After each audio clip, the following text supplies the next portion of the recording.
All right. Welcome, everybody. It is Friday, October 11th. Welcome to another edition of the Florida EMS webinar. Myself and Tanner Smita, who we have the great privilege of hosting this incredible speakers every single week.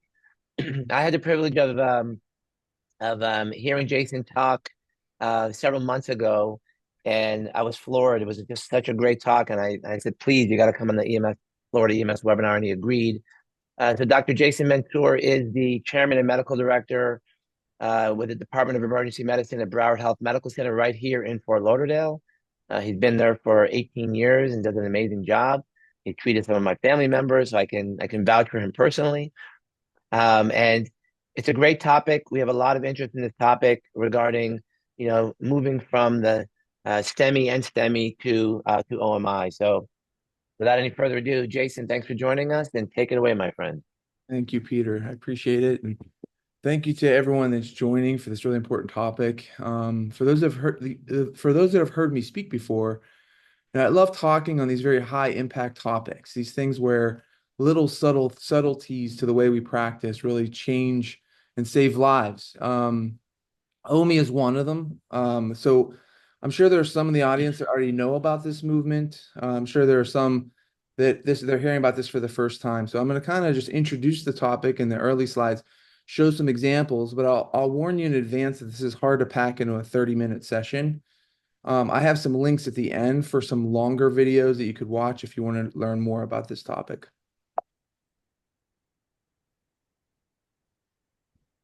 So our objectives today, we're going to talk about the STEMI paradigm historically, how we ended up here, and where we're going in terms of the OMI movement. What is it? Why is it a better paradigm? And then I'm going to show lots of examples, as many that I can fit in the time that I have. And then I'm going to summarize. We're going to look to the future and talk about AI and how it's going to be playing a role probably in the near future when it comes to diagnosing OMI. So I have a question to kick things off. STEMI. Is STEMI a disease or is STEMI a disease marker? Right? So there are several other things in medicine. For example, if I see a patient with right lower quadrant pain and they have an increased white blood cell count, those are disease markers for the disease appendicitis. If I have a patient with belly pain and an elevated lipase, those are disease markers for the disease pancreatitis. Patient walks in with a cough and a pulmonary infiltrate. Those are disease markers for pneumonia. So is STEMI a disease or a disease marker? If you agree with me, I believe it to be a disease marker. Okay, but over the years, we started using it as a disease. What happened to Joe? Well, he had a STEMI. STEMI is not actually a disease, it's a disease marker. And there are several other disease markers out there that represent an obstructive MI. Okay, so if STEMI is a disease marker, the disease it's marking is an occluded coronary artery or an obstructive MI. And it is not the only disease marker that points to this diagnosis. And we, and people in healthcare, should care more about the disease and less about the disease marker. So if you've heard of this before, you may have heard it on a podcast. There are several videos on YouTube. A very popular website, Life in the Fast Lane. There's a lot of articles on it there. MRAP is a podcast that's popular in emergency medicine, MCRIT. And all of these publications, you'll find some mention of the OMI-NOMI paradigm shift. But it all started with the OMI Manifesto, which was published by Pendle Myers and some others like Scott Weingart and Steve Smith. And this was published in 2018. This is a PDF that was published, followed by a podcast on MCRIT. And this was the first introduction to the topic.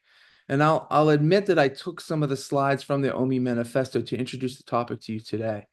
So let's start with a historical perspective. If we walk back more than 30 years, we never really had STEMI and non-STEMI. We had Q wave MI and non-Q wave MI. Q wave MI was a completed infarct. A non-Q wave MI was an acute infarct. But back in those days, we didn't have reperfusion options. We just essentially sat on these patients and dealt with the consequences of the MI, but we couldn't reperfuse them until about 1994. In 1994 is the reperfusion era. when this was published in Lancet, showing that we could actually give fibrolytics and reperfuse these patients if we caught them during an acute MI. And we found a mortality benefit if you had this one EKG finding called ST elevation. Okay, if we look at that with some greater detail, if you took all comers, suspected MI, and you gave them all lytics, there was a slight benefit.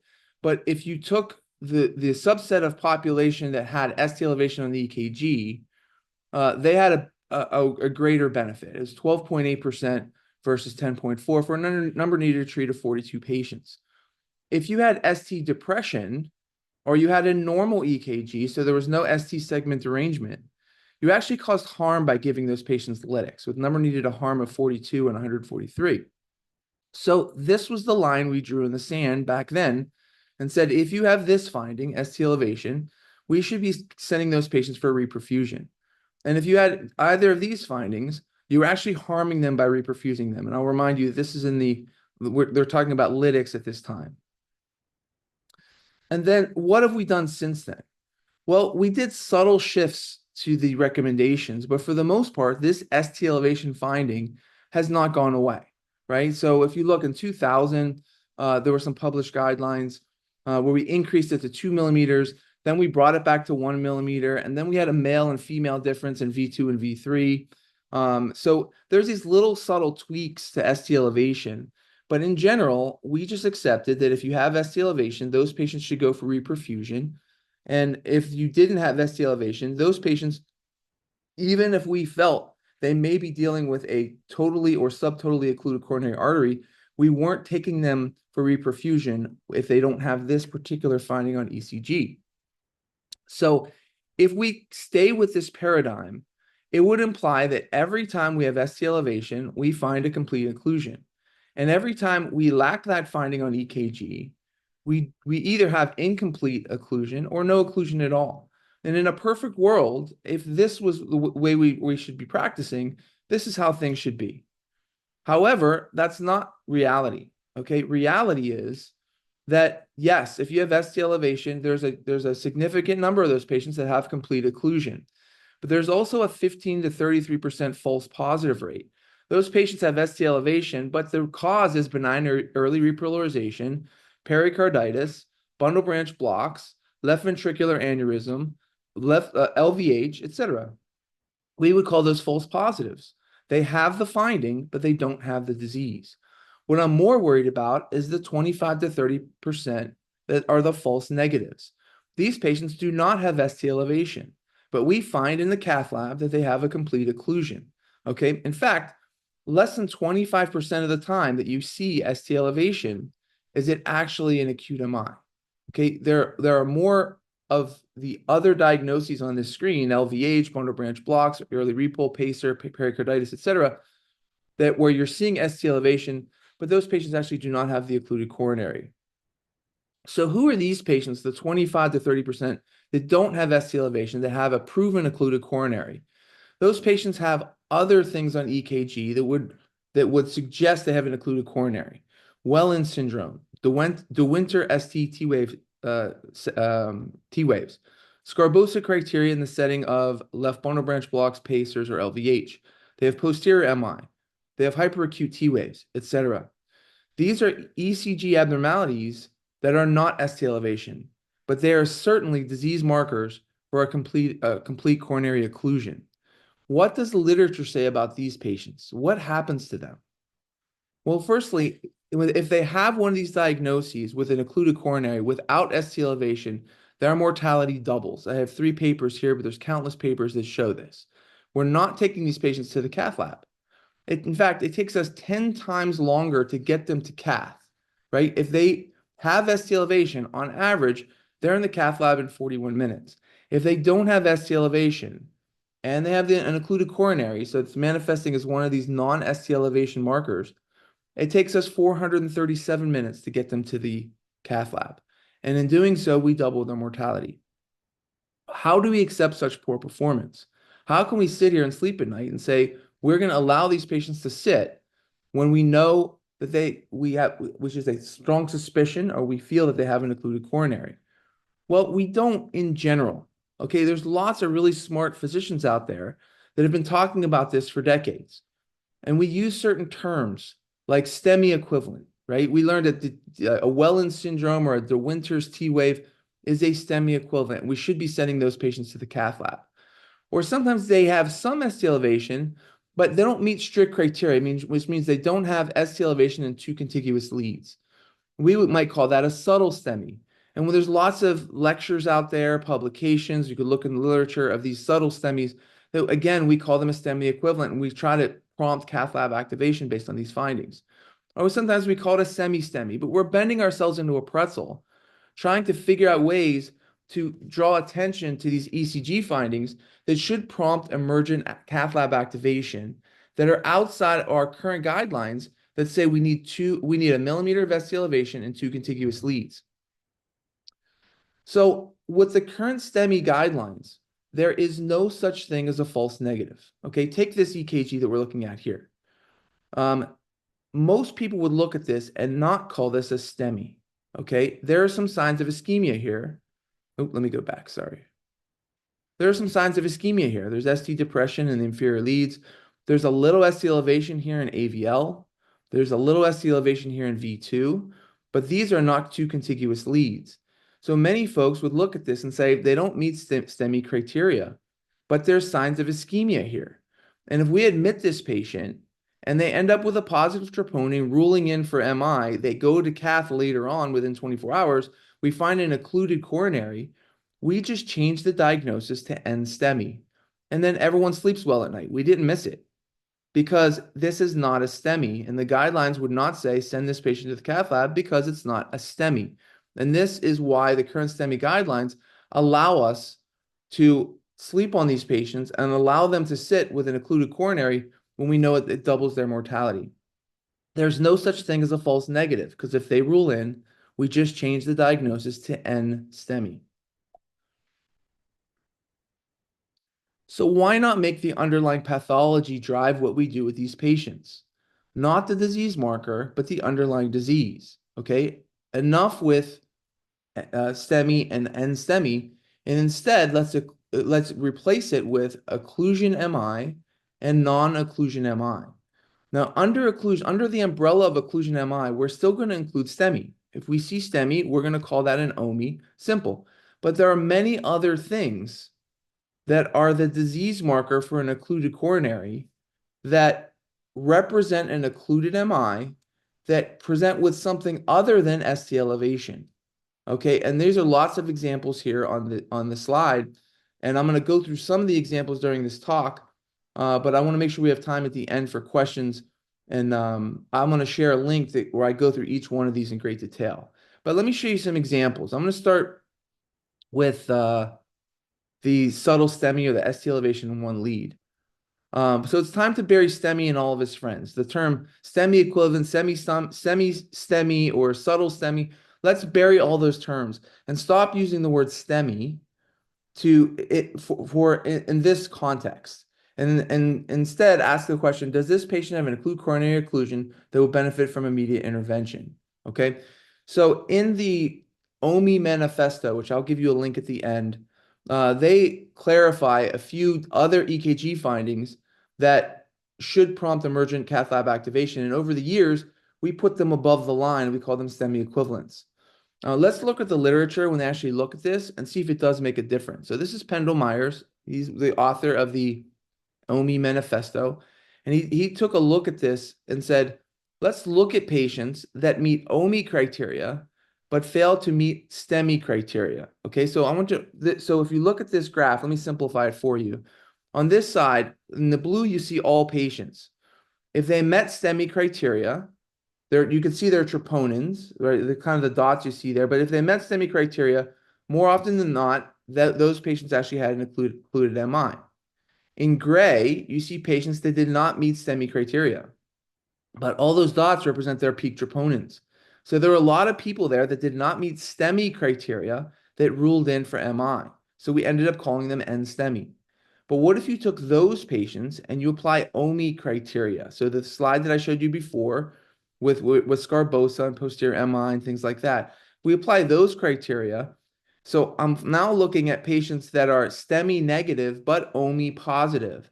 That's what you're seeing in yellow. And in blue, you see patients that don't meet criteria for either one, right? Sure, there's some false negatives there, but we can do much, much better in diagnosing an occluded coronary by applying OMI criteria. So what are some of the things in here? And in this paper, he specifically outlines many of them. Again, I'll give you a link at the end where I can go through each of these in greater detail. I can't fit it in the talk today. But I'm going to show you some examples of some subtle STEMI or ST elevation in one lead, which by definition would not meet criteria for being a STEMI. Take this EKG. This is a low voltage EKG. So already it's going to be very difficult to get 1 millimeter of ST elevation or depression. But what caught my eye here is when I looked at 2-3 and AVF, I have just the hint of ST elevation. Now, if I want a textbook STEMI here, I need 1 millimeter of ST elevation in 2 contiguous leads. I don't have 1 millimeter in 2 contiguous leads here. But if I look at the reciprocal wall, in AVL, I'm seeing just the whisper of ST depression. And that would represent the reciprocal ST depression of an acute MI. I'm also seeing ST depression in V2 and V3, which would represent posterior extension of my hypothesized inferior wall MI. This patient does not meet STEMI criteria. Your computer would not call this an STEMI. It may recognize the ST depression in V2 and V3, but it's not going to call this a STEMI. But this person certainly is having an occlusive MI and would benefit from emergent cath lab activation. Let me show you another example from my practice. This is a patient that presented with chest pain. If I zoom in here, what caught my eye was in lead 3, I had 1 millimeter of ST elevation.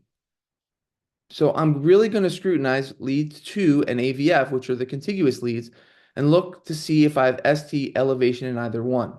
Now, AVF, I have slight ST elevation, but it's about a 0.5 millimeter and would not meet STEMI criteria. And I'll tell you, the computer did not call this an MI. But when I look at the reciprocal wall, I already see ST depression. And when I look at V2 and V3, I already see the ST depression of what would be posterior extension of my inferior wall MI. So the textbook would not call this an MI, but I would call this a subtle STEMI or ST elevation in one lead that would represent this patient having an occluded coronary, an OMI. This patient would benefit from the cath lab activation. Now, I've been practicing for almost 20 years here in Fort Lauderdale. I've seen a lot of EKGs that look like this. And a lot of times I've sent this to a cardiologist and they say, well, it doesn't meet criteria. Why don't you get some troponins and some serial EKGs? And if you meet criteria on EKG number 2 or EKG number 3, we'll take them to the cath lab. But the argument that I'm trying to make in this talk is I already know this patient has an OMI. Why are we sitting and waiting for the disease marker to fully manifest? Why can't I send the patient to cath lab now based on my belief that this patient has an obstructive coronary, which they turned out that they did? One final example, okay? Almost the same thing. This is a 48-year-old Hispanic male, who presented with chest pain. And you notice that there's a PVC here, so we're just going to overlook that for now. But what caught my eye again was there's just a hint of ST elevation in lead 3. I look at the contiguous leads and I do not see ST elevation there, but I do see the reciprocal change, the ST depression in the reciprocal wall, as well as the depression I'm seeing in V2 and V3, which would represent posterior extension, okay? Again, I'm advocating for this patient going straight for reperfusion rather than sitting on them for serial EKGs and seeing if the true STEMI by definition manifests itself. This is the EKG I showed you earlier, where I said there's no such thing as a true negative. I'm sorry, as a false negative. There's your ST depression. Everyone would see that, and you might want to be tempted to call this diffuse ST depression or inferior ST depression, which would represent ischemia. But there is ST elevation in AVL. There is slight ST elevation in lead 1, which would be a contiguous lead, but it doesn't meet the 1 millimeter criteria that I need. And I have some ST elevation here in V2, right? This is an OMI that should be called OMI and should be sent to the cath lab, not sat on as acute coronary syndrome with ischemic EKG changes and wait 24 hours for their cath. So that's one example. I'm going to go through one more example, and I want to leave enough time for questions. This is De Winter's STT wave complex. Okay. If you haven't heard about it, I'm going to show you the literature on this, which came out about a decade ago. What do you notice on this EKG is there's some ST depression in V2 that goes immediately into a tall and peaked T wave. This is called De Winter's STT wave complex. It's described in 2008 by De Winter as a STEMI equivalent that signifies a proximal LAD obstruction. It's 1 to 3 millimeters of ST depression, shown in the blue arrow, that goes immediately upward to a very peaked and tall T wave at the J point. That is what is called in the literature a De Winter's T wave. And you say, well, I haven't heard about this. When it was first described, here it is. It's a letter to the editor in the New England Journal of Medicine in 2008. Essentially, De Winter writes a letter and says, look, I look back at a lot of my proven LAD occlusions from the cath lab. I look back at their EKG, and 2% of them had this particular finding of ST depression going right into a peaked T wave. Since then, there's been other publications, this one by Veruden, that he looked at 1,890 of his patients that went for cath, and he found 2% of his patients had this ECG pattern as well. 23 of them had proximal LAD, and the other ones had distal LAD. And then this is one example of an EMS EKG. Patient comes in, and you see there's ST depression here in V2 and V3 that goes right into a very peaked and tall T wave. That's a De Winter's STT wave complex. We were calling this for years a STEMI equivalent, but I would like to remove that term and replace it with an OMI. De Winter's STT wave is an OMI. It's an obstructive MI. Okay. Here's another example. Okay, ST depression going right into a very tall and peak T wave. This patient did not go to the cath lab. This was not called an OMI or STEMI equivalent. This was thought to be hyperkalemia because of the peak T waves. The ST depression going into the peak T wave was overlooked or perhaps recognized, but was not recognized as something that needed to go immediately to the cath lab. 90 minutes later, this EKG was repeated, and we found now ST elevation with Q waves, telling us that this infarct has now evolved into what we would recognize as the classic ST elevation MI, now with Q waves telling you we've completed this infarct. This one presented to Broward North, chest pain, tachycardic, and we see the ST depression going into a very tall peak T wave. So this is De Winter's STT wave complex. It's one example of an OMI. Okay, now I don't have time to get to more examples. I promised you I would show you, give you some links at the end where you could show some examples. I want to take a look to the future. So this, I give a talk and I go through I go through a step-by-step method for how to recognize, let me go back. I'm sorry, I'm clicking too quick. This is a step-by-step method on how to recognize OMI. And the top half of this, step 1 through 5, is to make sure it's not a mimic. And then step 6 through 10 is to look for all the things, and I showed you a couple examples, that would represent OMI on EKG that does not present with ST elevation. I have a whole talk on this, and I'm going to share that the QR code at the end if you want to watch that talk. This is a nice pocket guide. Here's the website omiguide.org, where they go through many, many examples of going through what I just showed you, a step-by-step algorithm to make sure that you can recognize what an OMI is and when to prompt emergent cath lab activation. Okay. Where are we headed?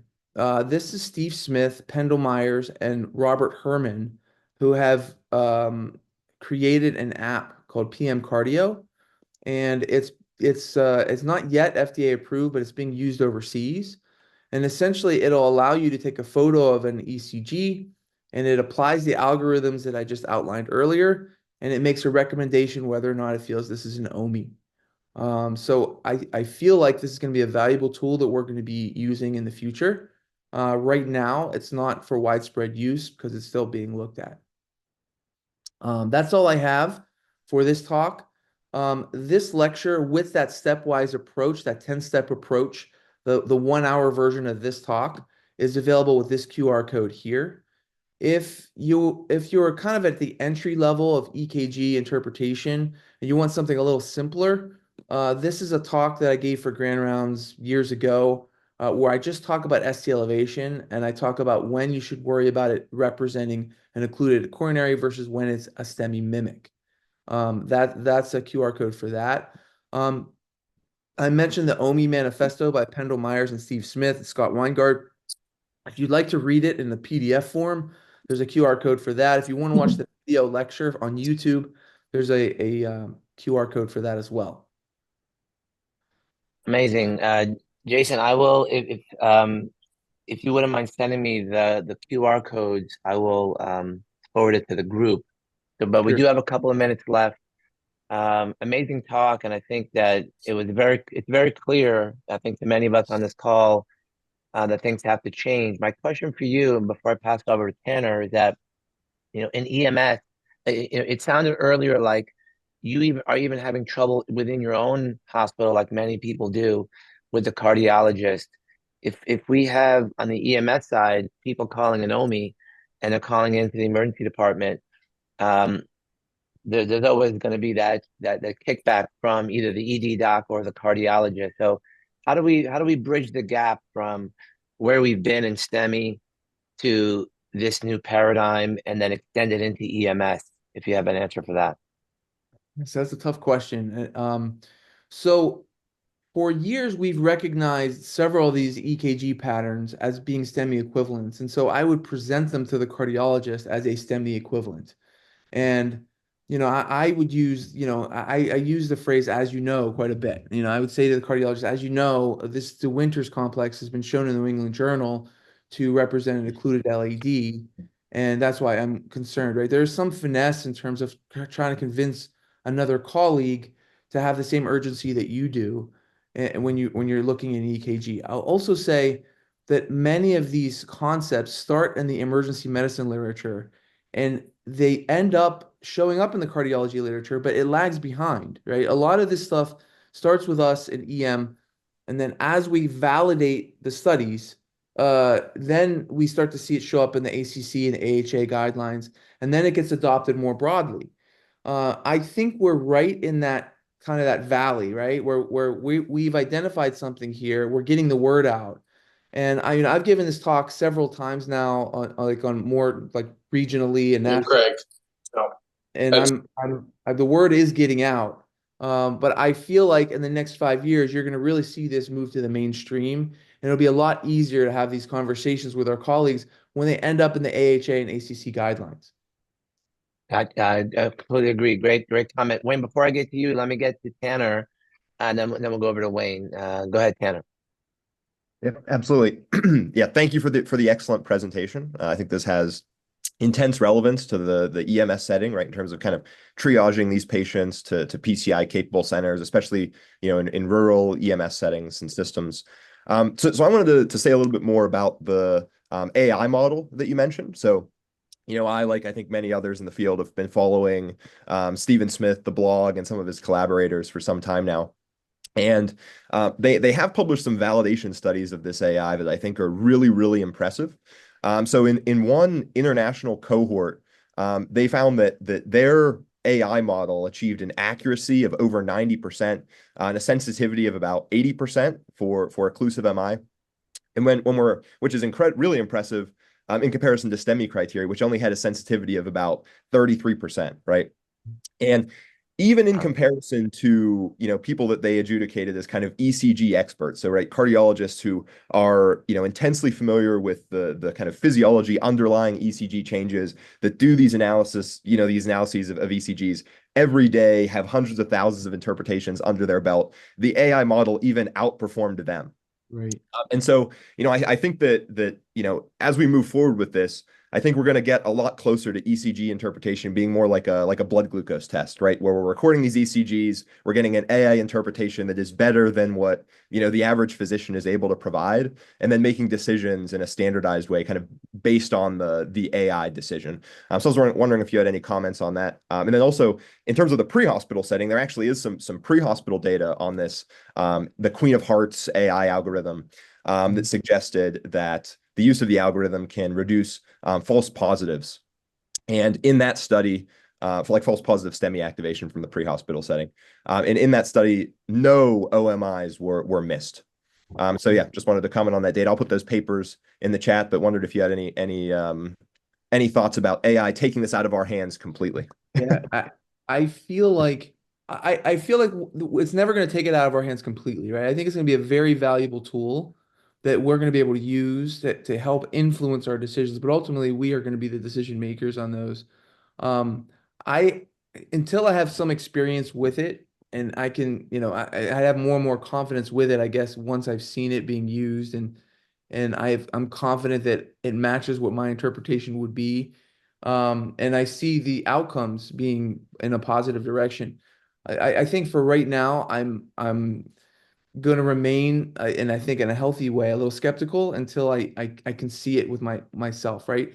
Right now, the only thing I really have compare it to is the computer model that's written on each EKG when it gets printed. And I have so many examples in so many of my lectures of the computer model not picking up something that I show you that, it should actually go to the cath lab and what have you. I'm sure AI is exponentially better than the computer models that are being used currently with our EKG machines. But I need a little more experience with it. I know we're headed there and I know it'll be used as a tool. I just don't think it's going to be replacing us completely. Great question, great answer. Let me bring in the doctor who hired Dr. Mansour, Dr. Lee. Would love to hear your comment. Obviously that was a good day when I hired Jason. He's all Jason, first of all, you've always been impressive in terms of your educational abilities and what you've done and your intellect. And this just shows it. I really appreciate it. And my involvement today is with the paramedics and EMS, and I sort of feel like Tanner. I think I'm going to have to wait till AI comes along for the paramedics to be able to make this decision on a reliable basis. And if you think about it, and on my question has to do, it's a practical question.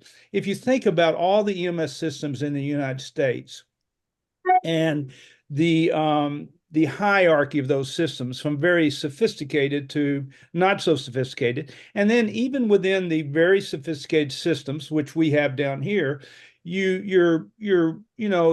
providers, you will have the people at the top of the pile and the lower of the pile with regard to their ability to interpret the EKG. Now, probably across the country, I'm guessing that probably every EMS system in the country, or 90% of them, use a STEMI alert or something like that gives you a heads up and cath lab and blah blah blah.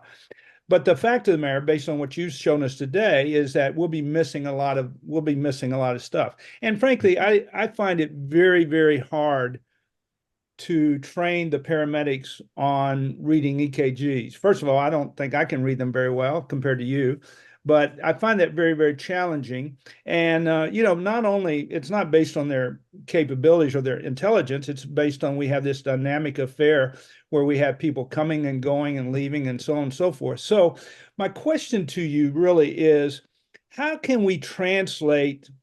I mean, maybe we ought to get rid of STEMI alerts, and I'm wondering, number one, is there any data that links clinical symptoms to these findings? So, for instance, if you look at all the OMIs, would 50% of them have clinical symptoms, or 95% of them, or so on and so forth? But it just seems like to me that maybe we should get rid of STEMIs and have a larger umbrella key phrase or marker, if you will, that we use in the field. Do you understand my question? Yeah, I mean, you certainly need the clinical context, and in the absence of the clinical context, some of the findings that I'm even outlining here may not have the same relevance if the patient's not presenting with chest pain or some cardiopulmonary symptom. So we really need to take that into account. The ECG is one part of the bigger picture.